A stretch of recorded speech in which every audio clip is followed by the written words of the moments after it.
Shalom, shalom, shalom, mes chères sœurs, éminentes servantes de Dieu et les filles de Zion. Salut. Ici, encore une fois, Dr. Brass Nkenga des États-Unis. Aujourd'hui, on va parler sur le mariage. Suivons les questions qu'on a posées dans le forum. Les questions étaient le mariage.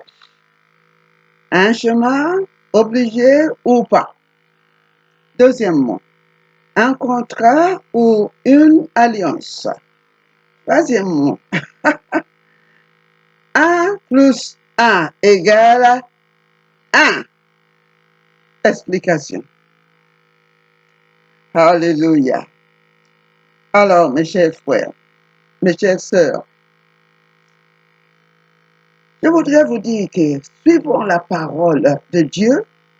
Moi, je ne parle jamais sur les paroles humaines ou des activités humaines. Non, ça, c'est pas mon problème. Ce qui m'intéresse, c'est de faire plaisir à Dieu et de prêcher la vérité. La vérité du mariage, c'est que le mariage n'est pas obligé. Hein?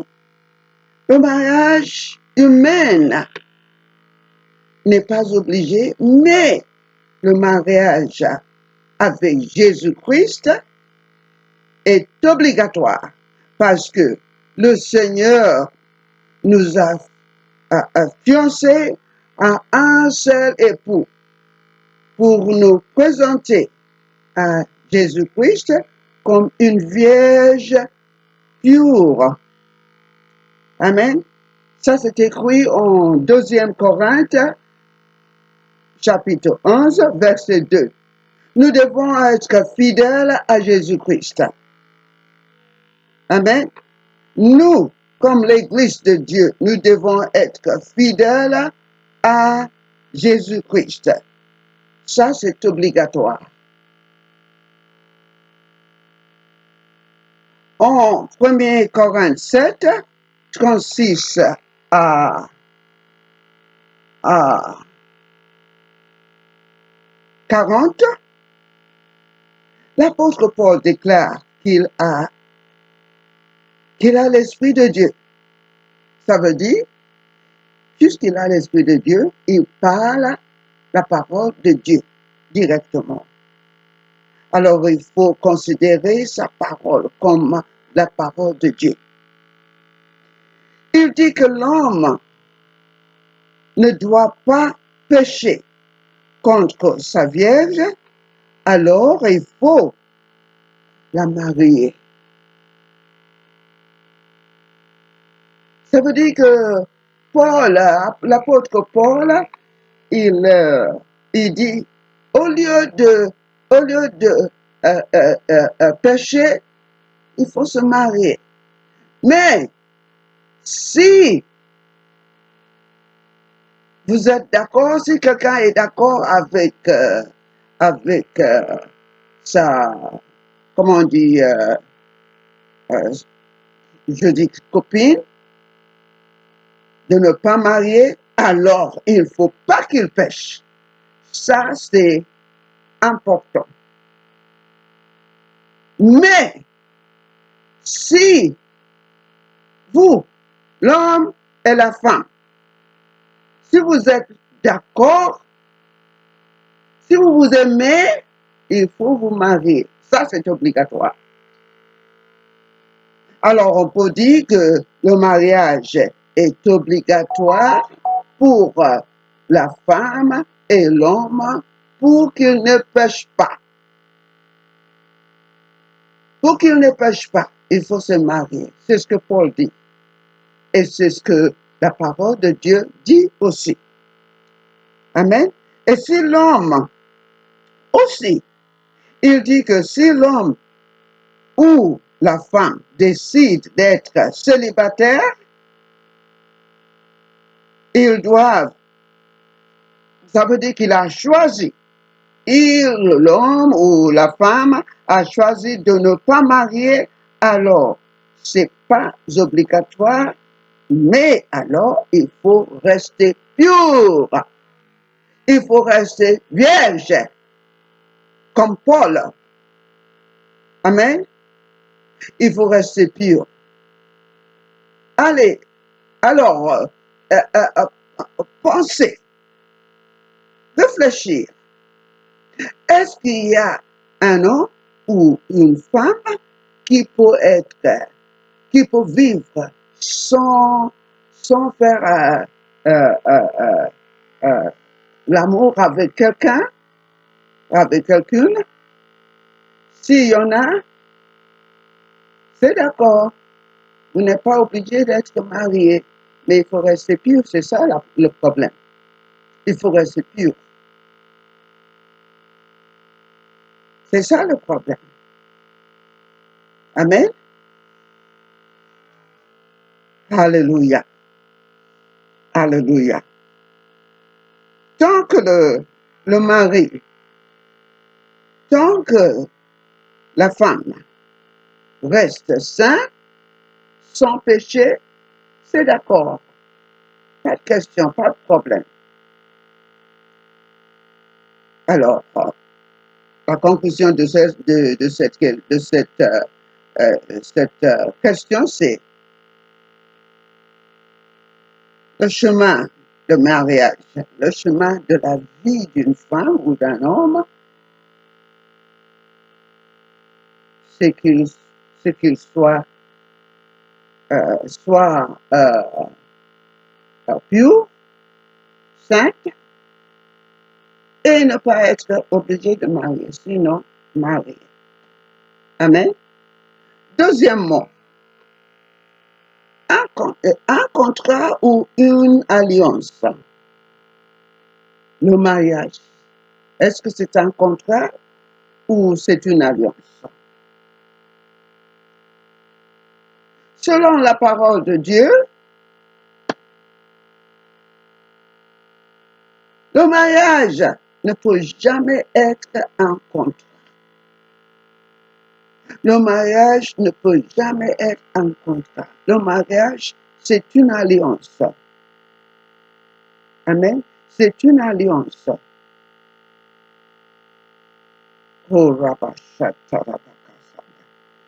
Car Jésus-Christ dit que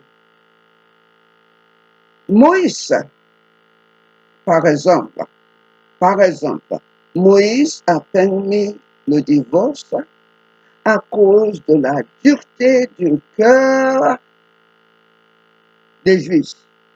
Enfin, pas seulement des Juifs, même les chrétiens. Alléluia. À cause de la dureté. Alors, ça veut dire que le mariage, c'est une alliance entre un homme et une femme. Amen.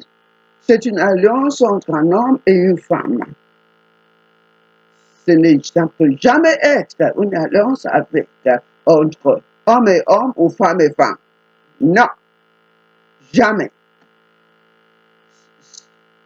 Là, c'est vraiment une abomination. Il ne faut pas y penser du tout. Amen. Mais il y a des églises qui disent que c'est une manière de vivre. Non, ce n'est pas une manière de vivre. Ce n'est pas une manière de vivre. Non. Alléluia. Alors, l'alliance entre la femme et l'homme qui ont l'amour avec l'un et l'autre, il faut qu'ils se marient suivant, comme la Bible dit. La Bible dit que si la Vierge à qui comment on dit, euh, l'âge de mariage. Qu'elle se marie. Voyons dans le livre de Matthieu, chapitre 19, verset 18, verset 8 et 9. Alléluia.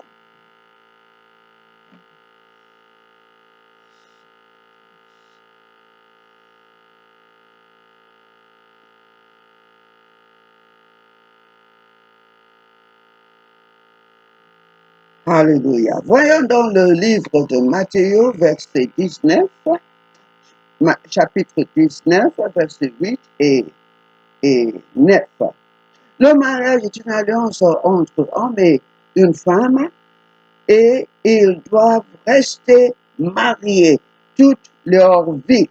Ils doivent rester mariés. Pour cette raison, c'est pour cette raison que l'apôtre Paul dit, Marie, aimez vos femmes, comme Jésus-Christ a aimé l'Église et s'est livré lui-même pour elle. Amen. Alléluia. Oh, pardon. Ça, c'est Ephésiens 5, verset 25 à 33.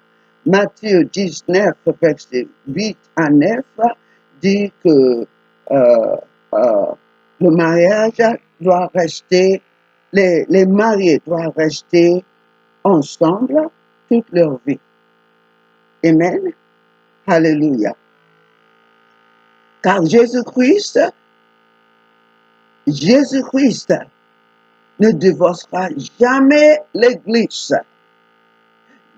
Jésus-Christ ne divorcera jamais l'Église. Je le répète, parce que il s'est marié avec l'Église et le mariage de Jésus-Christ avec l'Église, c'est un symbole du mariage humain entre l'homme et la femme.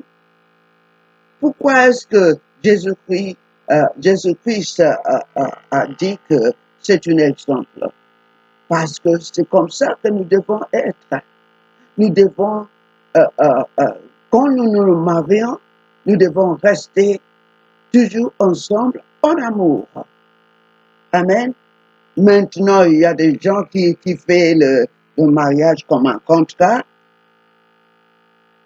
S'ils sont d'accord avec l'un et l'autre, ils restent. Et s'il y a un petit problème, ils se séparent, ils se divorcent. Non, ça ne doit pas être comme ça. Ça ne doit pas être comme ça. C'est une alliance d'amour. Le mariage est une alliance d'amour. Amen. Alors, le mari et la femme, ils doivent rester ensemble, surtout quand il y a des enfants. Lorsqu'ils ont des enfants, il ne faut pas penser à divorcer du tout, parce que le divorce, ça fait que les enfants, ils sont traumatisés par l'effet qu'il y a qu'à soit la mère, soit le père. Et ça, c'est pas bon pour les enfants. Ils doivent être élevés avec les deux parents. Ben, s'il y en a un qui meurt, ben, on n'y peut rien. On n'y peut rien. Amen. Alors, le mariage de Jésus-Christ avec nous est éternel. De même façon, Jésus-Christ conseille que le mari aime sa femme comme il a aimé l'Église, car l'amour consolide le mariage. D'autant plus que Dieu les a joints et ils sont devenus une chair. Ça, une chair. Marc 10, de verset 7 jusqu'à verset 9, dit ça. Les humains ont rendu le mariage comme un contrat et divorcent comme quand ils veulent.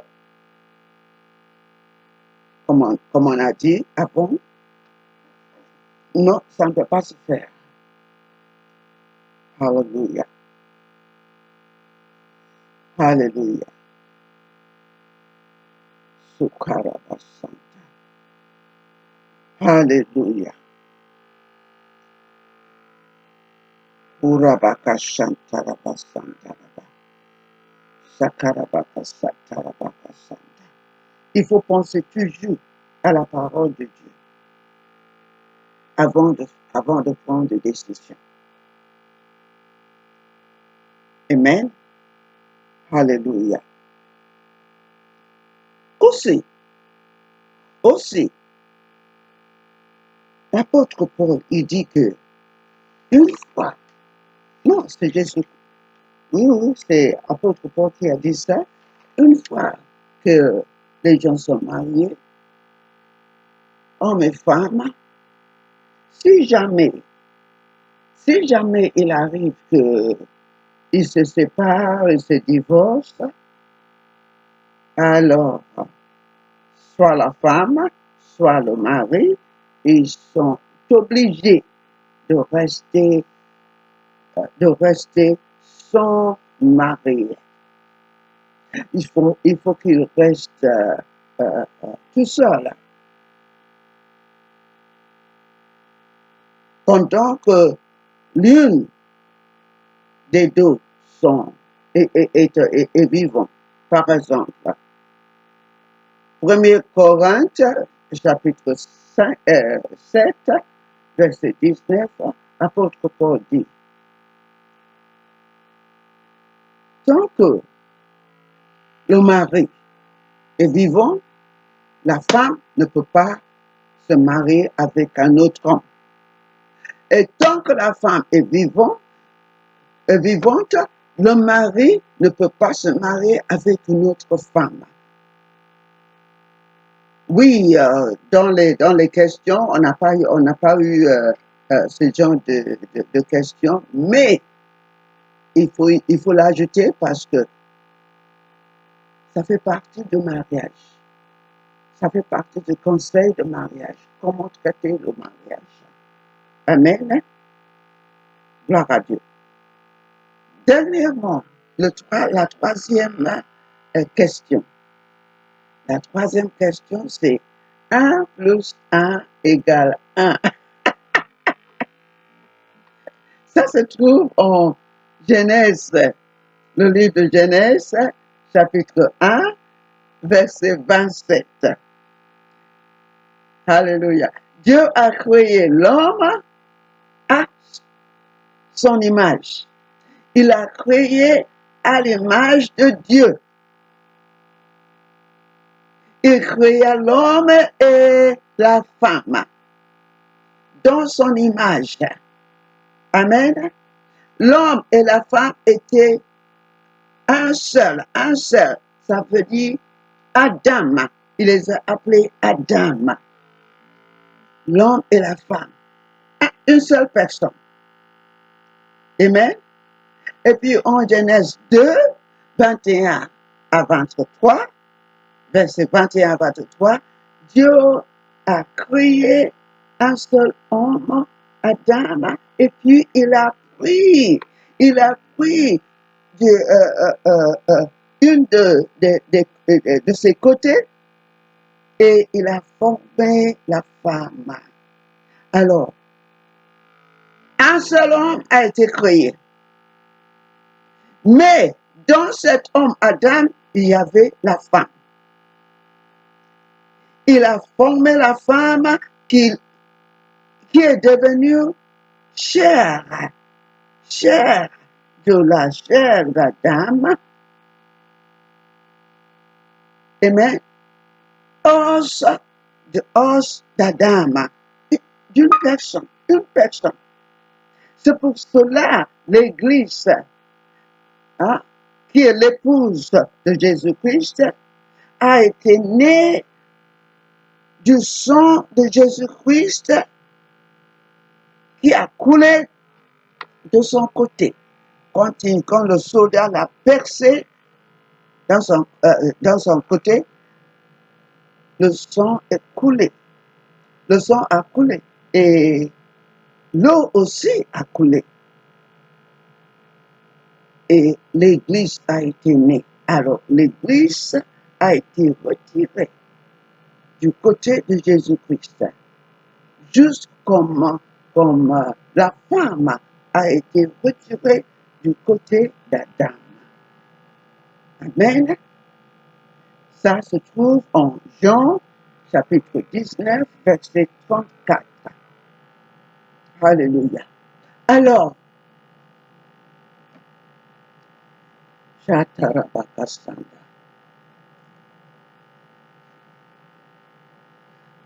en mariage, la femme, métaphoriquement, fait partie de son mari Adam.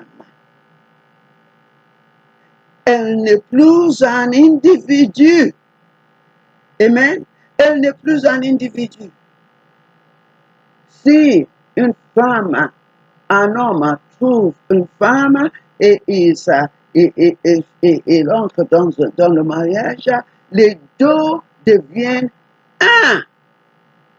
Les deux deviennent une seule personne. Ils ne sont plus deux individus. Ah oui, ah oui, il y a des hommes qui ils oublient qu'ils sont maintenant mariés, après le mariage. Ils vivent comme s'il est tout seul. Alors c'est ça qui cause des divorces. C'est ça qui cause des divorces.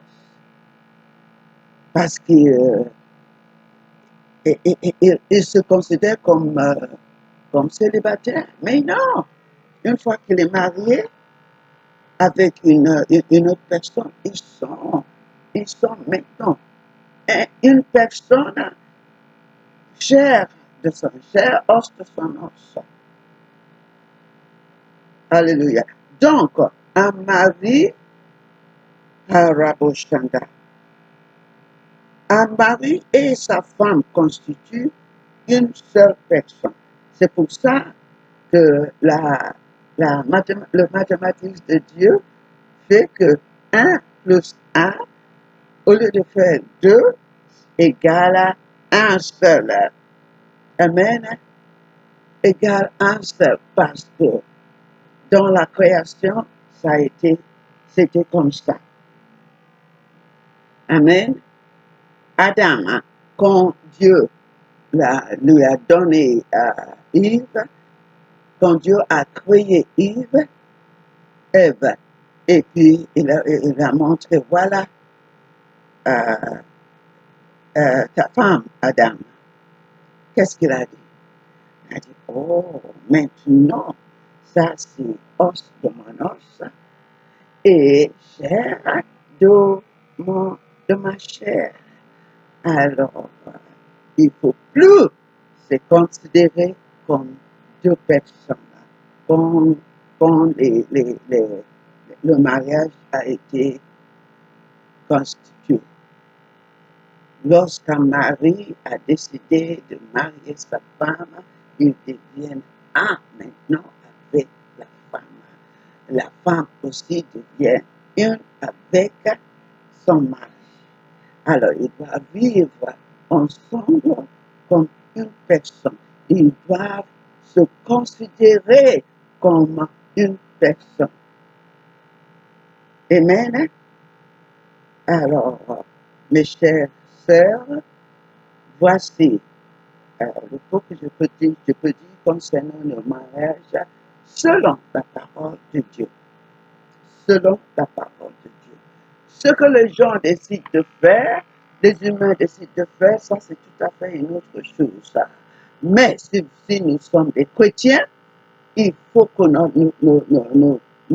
nous comportons nos vies en mariage selon la parole de Dieu. Ça, c'est absolument nécessaire. Oh, mais docteur Pras, ça, c'est pas possible. Vous savez que dans la vie maintenant, il y a des choses qui arrivent qui fait que deux personnes ne peuvent plus marcher ensemble à cause de ça, à cause de cela. Des fois, à cause des parents, soit des parents de mari, soit des parents de la femme. Mais quand même, la parole de Dieu est plus importante que euh, euh, ce que disent les parents de la mère, de la femme ou de, du mari. Alors, chère sœur, moi, je peux ajouter frère parce que le mariage, c'est toujours entre le frère et la sœur. Enfin, frère et sœur en Christ, la femme et un homme. Amen. Je vous conseille, si jamais, si jamais vous avez décidé de marier, comme Paul, c'est Paul qui dit ça, oui, Paul qui dit, quelqu'un qui a trouvé une femme, il a trouvé une bonne chose. Alors, il faut la traiter comme Jésus-Christ traite l'Église, sa femme. Amen. Que Dieu vous bénisse.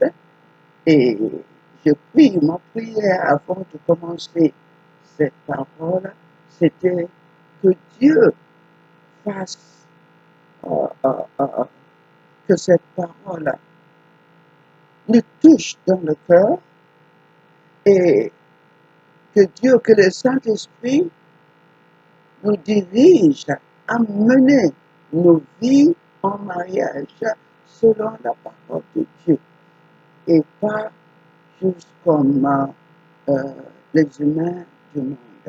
Au nom de Jésus-Christ, soyez bénis. Amen. Amen. Shalom, shalom.